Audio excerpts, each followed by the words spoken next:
বিসমিল্লাহির রহমানির রহিম।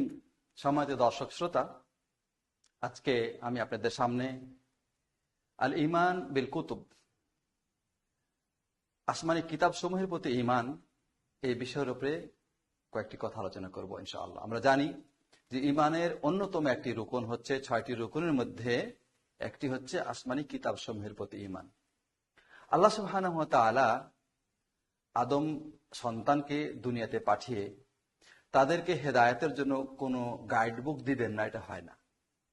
তাদেরকে হেদায়েতের জন্য যুগে যুগে কালে কালে বিভিন্ন গাইড বুক হিসাবে কিতাব নাজিল করেছেন। এগুলিকে আসমানি কিতাব বলা হয়, বা আল্লাহর আসমান থেকে, আল্লাহর পক্ষ থেকে নাজিলকৃত পুস্তক।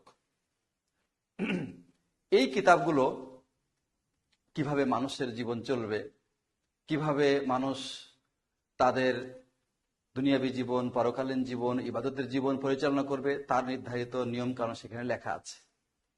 তো এই কিতাবগুলো এর সংখ্যা কত তা আল্লাহ সুবহানাহু ওয়া তাআলা ভালো জানেন। তবে একটি হাদিসে জানা যায় যে নবীদের সংখ্যা 1,24,000, তাদের মধ্যে 315 জন হচ্ছেন রাসূল। তো রাসূল তাদেরকে বলা হয় যাদের কাছে আল্লাহ কিতাব পাঠিয়েছেন বা সহিফা পাঠিয়েছেন। তো এই সহিফাগুলো আসমান থেকে নাজিল হয়েছে, এগুলোর প্রতি আমাদেরকে ঈমান রাখতে হবে। এগুলি সবই সত্য ছিল, এগুলির মধ্যে থেকে যেগুলির নাম আমরা জানতে পেরেছি সেগুলির প্রতি আমরা ঈমান আনবো। যেমন তাওরাত, জাবুর, ইনজিল, এবং আমাদের নবী সাল্লাল্লাহু আলাইহি ওয়াসাল্লামের প্রতি নাজিল হয়েছে কোরআন।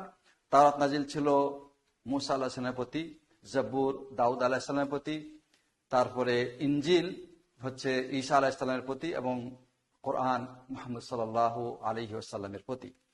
এই কিতাবগুলোতে নাজিলকৃত যে বিধানগুলো রয়েছে এগুলি সত্য, আল্লাহর পক্ষ হতে নির্ধারিত, কিন্তু